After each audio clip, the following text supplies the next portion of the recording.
ஒரு ஊர்ல ஒரு கொக்கு இருந்துச்சா.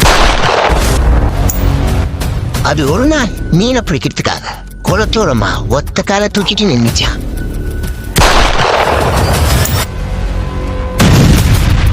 மொத வாட்டி மீன் வந்து பாக்குறப்போ ஐயோ கொக்குன்னு நினைச்சு பயந்தோடி. ரெண்டாவது வாட்டியும் அதே மாதிரிதான்.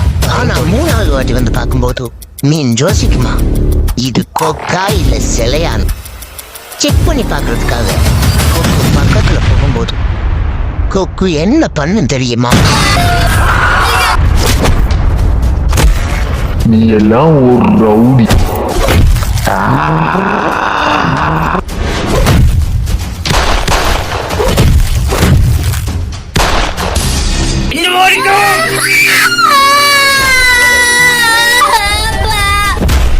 உன்னை கொன்னா அத்தனை பேருக்கும் பயம் வரும்.